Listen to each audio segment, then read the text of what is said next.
மனிதாபிமானம் இல்லாத ஒரு சமூகம் அப்பைத்தா. ஒரு ஒரு ஜனாசாவை அடக்கிறதுக்கு கூட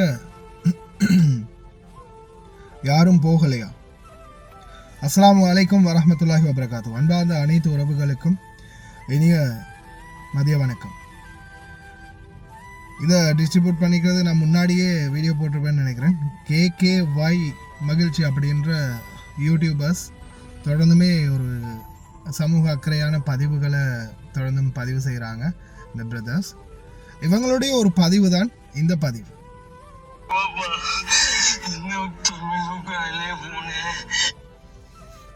இந்த வீடியோ காட்சியை பதிவு செய்த இந்த சகோதரர்களுக்கு முதலாவது நன்றியை தெரிவித்துக் கொள்கிறேன். இலங்கையில் உங்களுக்கு தெரியும், ஒவ்வொரு பகுதிகளிலையும் போதைப் பொருள் கலாச்சாரம் எந்த அளவுக்கு ஊறி போய் இருக்குது அப்படின்னு.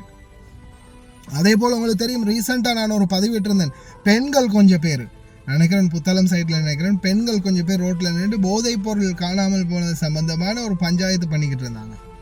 அந்த வீடியோ நம்ம போட்டிருந்தோம். போதைப் பொருளுடைய கலாச்சாரத்தை கட்டுப்படுத்தி சமூகத்தில் போதைப் பொருளில் பாவனை பண்ணினால் இந்த மாதிரியான ஒரு சிச்சுவேஷன் உருவாகும் அப்படின்ற பயத்தை உருவாக்கணும்.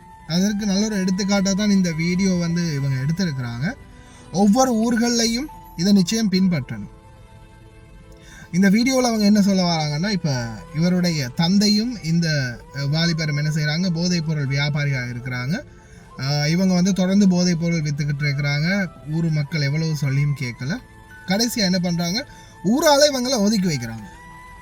இவங்களுடைய நல்லது கெட்டது எந்த ஒரு விடயத்திலையுமே யாரும் கலந்து கொள்ளக்கூடாது அப்படின்னு ஊரால் ஒதுக்கி வச்சுட்டாங்க. கடைசியில் தந்தை உயிரிழந்துட்டாரு. மகன் இந்த தந்தையை அடக்கம் பண்ணுறதுக்காக தடமாறுறாரு. ஆனால் யாருமே உதவிக்கு வரல.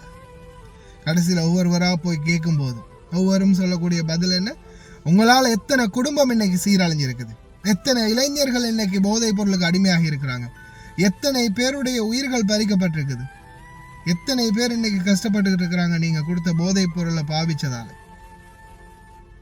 ஆனால் இன்னைக்கு உங்களுக்கு உங்கள் வீட்டில் ஒரு இழப்பு நடந்தாலும் உங்களுக்கு ஒரு கஷ்டம் வரும்போது தான் மற்றவர்கள் தேவைப்படுது. இதே நேரத்தில் நீங்கள் இந்த சமுதாயத்தை போதைப் பொருளை விற்று இந்த சமுதாயத்தையே சுடுகாடா, இந்த ஊரையே சுடுகாடா மாற்றினீங்கன்னா கடைசியில் நீங்கள் கொடுத்த போதைப் பொருளை பாவிச்சு இங்கே யாருமே இருக்க போகிறதில்ல. கடைசியில் நீங்கள் இந்த நிலைமையை தான் அனுபவிக்கணும் அப்படின்றத அழகாக ஆக்கப்பூர்வமாக எடுத்து காட்டியிருக்கிறாங்க. இந்த கோட்பாடு ஒவ்வொரு ஊர்களையும் நிச்சயம் வரணும், நிச்சயமாக வரணும். இந்த மாதிரியான ஒரு சட்டத்திட்டங்களை ஒவ்வொரு ஊர்களையும் இருக்கக்கூடிய மதகுருமார்கள் சரி, அல்லது பள்ளி வாயிலாக இருக்கலாம், பன்சலையாக இருக்கலாம், அல்லது கோயிலாக இருக்கலாம், சர்ச்சாக இருக்கலாம், எல்லா மத ஒன்றுபாடுகளோட எல்லா மக்களும் ஒன்றிணைந்து இந்த போதைப் பொருள் வியாபாரிகளுக்கு எதிராக இந்த மாதிரியான ஒரு கோட்பாடை கொண்டு வரணும், இந்த மாதிரியான ஒரு கட்டுப்பாடை கொண்டு வரணும். அவங்களுடைய கல்யாண வீடா அல்லது ஒரு மையத்து வீடா, ஒரு இறப்பு வீடா, இல்லை அவங்களுடைய நல்லது கெட்டதா, எதுலையுமே கலந்து கொள்ளக்கூடாது. யாருமே அவங்களுக்கு துணை போகக்கூடாது. இப்படியான நிலைமை உருவாகினா ஒவ்வொருவரும் போதைப் பொருள் வியாபாரிகள் ஒவ்வொருவரும் பயப்படுவாங்க, இந்த தொழிலை விட்டு நிரந்தரமாக ஒதுங்குவாங்க. அப்படி இல்லாத பட்சத்தில் ஒவ்வொரு ஊரும், ஏன் பக்கத்து வீட்டாரில் இருந்து, அந்த கிராமத்தில் இருந்து, அந்த தெருக்கல்ல இருந்து யார் யாரெல்லாம் சப்போர்ட் பண்ணுறீங்களோ அத்தனை பேரும் இந்த போதைப் பொருளால் பாதிக்கப்படக்கூடியவங்களுடைய கஷ்டங்களுக்கும் பொறுப்பு கூற வேண்டியவர்கள். போதைப் பொருள் வியாபாரி மட்டுமல்ல, அந்த போதைப் பொருள் வியாபாரிக்கு உதவி செய்யக்கூடிய, அவரை பாதுகாக்கக்கூடிய, அவருக்காக போராடக்கூடிய அனைவருமே இதில் அடங்குவார்கள். உண்மையிலேயே ஒரு நல்ல எடுத்துக்காட்டு, நல்ல தெளிவான ஒரு வீடியோ போட்டிருக்கிறாங்க. அவங்களோட யூடியூப் சேனல் KKY மகிழ்ச்சி அப்படின்ற யூடியூப் சேனல் இருக்குது. ஃபேஸ்புக்லேயும் அவங்களோட சேனல் இருக்குது.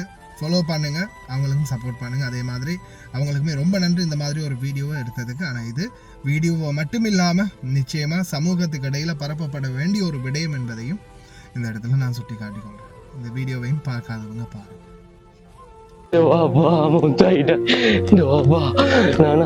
என்ன தம்பி நானா இந்த வாப்பா மௌத்தா யாரும் நாளா பேச்சு நானா ஒரு 4 பேர் சரி வந்து இந்த வாப்பா மௌத்தா மைய தடுக்கும் உங்களை இந்த ஊரை விட்டு நான் ஒதுக்கி வச்சிருக்கேன் தம்பி. பள்ளி தலைவர் அடிச்சாரு தம்பி. நீங்க அவர்கிட்ட போய்க்காதீங்க. அதை இப்ப நானா கதைக்கிறேன். நீங்க வாங்க நானா அதை முட்டு போட்டு செல்லிக்கல தம்பி ஒதுக்கி வச்சிருக்கேன் மண்டே. வரேன்னு தம்பி திருப்பி எங்களை கூப்பிடுறீங்க தம்பி. உங்களுக்கு நாங்க உதவி செஞ்சா தம்பி எங்களை ஊரை விட்டு ஒதுக்கி போட்டுருவா தம்பி. பள்ளி தலைவர்கிட்ட அந்த சந்தியில நீங்க என்ன முடியாது எடுங்க, தள்ளி போங்க. ஊரு மக்கள் செல்லி நீங்க ஒருத்தன் திருந்தல, இப்ப என்கிட்ட வாரீங்கன்னு போங்க. இந்த வாப்பா வளர்க்குறது யாரும் இல்லையா? இந்த வாப்பா அஸ்ஸலாமு அலைக்கும். வலைக்கும் சலாம். இன்ஷாஅல்லாஹ் இன்னைக்கு நைட்டுக்கு வலிக்கிடுவோம் என்ன? ஓ நைட்டுக்கு வலிக்கிட்டு போம். தலைவர் இங்க வாப்பா மவுத்தாயி 6 நாளா பேசி தலைவர். யாருமே மாறா இல்ல தலைவர். போல் எடுத்து ஒருத்தனும் மாறா இல்ல தலைவர். நீங்க ஊரை விட்டு ஒதுக்கி வச்சிக்கணும். ஒருத்தன் வேணும் வாப்பா மையத்தை அடைக்கணும் தலைவர். தம்பி உங்களை இங்க பாருங்க, உங்களை இந்த ஊரை விட்டு நாங்க ஒதுக்கி வச்சிருக்கோம் தலைவர். இப்பயா தலைவர் நீங்க இங்க வாங்க. உங்களுக்கு வாப்பாக்கு மகனுக்கும் நாங்க போலீஸை வச்சு சட்டம் மூலமா சொல்லி பார்த்தோம். நீங்க கேட்கல. நபியல் நாயகத்துல ஹதீஸை கொண்டு வந்து உங்கள்ட்ட பள்ளிவாசல்ல உங்களை கூட்டி கொண்டு உபதேசம் சொல்லி பார்த்தோம். நீங்க தெரிந்தல்ல. ஊர் மக்கள் சேர்ந்து உங்களுக்கு நல்ல பண்புகளை சொல்லி பார்த்தோம். நீங்க கேட்கல. நீங்க என்ன செஞ்சீங்க? போதைப் பொருள் வித்தீங்க, ஒரு ஊரையே அழிச்சீங்க, ஒரு சமுதாயத்தையே அழிச்சீங்க. நீங்க வாப்பா அம்மானு உங்களுக்கு எவ்வளவு புத்திமதிகளை சொன்னோம். நாளைக்கு உங்களுக்கு மௌத்திரிக்கு ஹயாத்திரிக்கு நன்மை சின்மரிக்கு நீங்க வரணும், உங்களுக்கு 4 பேர் வரணும்னு நாங்க சொன்னமா இல்லையா? நீங்க கேட்கல. தலைவர் அனாதையா மையத்தா கிடக்க தம்பி. உங்களோட வாப்பா அனாதையா இன்னைக்கு மையத்தை கிடக்காரு. உங்க வாப்பா நீங்கள வித்த போதையால எத்தனை குடும்பம் இன்னைக்கு அனாதையா இருக்கேன்னு தெரியுமா? எத்தனை பிள்ளைகள் அனாதையா இருக்கேன்னு தெரியுமா? எத்தனை பிள்ளைகள் தகப்பன இழந்திருக்கு, எத்தனை கொண்டாட்டியோ, எத்தனை பொம்பளைகள் புடிச்சனை இழந்திருக்காளு. எல்லாம் நீங்க வித்த போதையிலாலே. நாங்க ஊர் மக்கள் சேர்ந்து உங்களை மாதிரி போதைக்காரர்களை ஊரை விட்டு ஒதுக்கிருக்கேன் தம்பி. உங்களோட நன்மை நல்லது கெட்டது எதுக்கு நாங்க வர மாட்டோம். இன்றைக்கு நீ கத்துறாயின்னு நான் வந்தா நாளைக்கு உன்னை கண்டு இன்னொருத்தன் போதை விற்பான். அவனுக்கு நாங்க போக வேண்டி வரும். நாங்க ரோஷம் உள்ள ஊருக்காரன். அதனாலதான் போதை பொருள் வியாபாரியெல்லாம் ஒதுக்கி வச்சுக்க ஊரை விட்டு. ஒருத்தரும் வர மாட்டான்டா. எந்தெந்த ஊர்ல இருக்கிற பள்ளி தலைவர், அந்தந்த கோயிலோ சேச்சோ பஞ்சாலையோ அந்தந்த மத தலைவர் மாதிரி ஊர்ல இருக்கிற போதை பொருள் வியாபாரியெல்லாம் ஊரை விட்டு அடிச்சு ஒதுக்கி வச்சா போதைப் பொருள் வியாபாரி உருவாக மாட்டான்டா. நான் ரோஷம் உள்ள ஊருக்காரன். உன்ன ஊரை விட்டு ஒதுக்கிருக்கேன். போடா தலைவர் அடைக்கிறேன். போடா.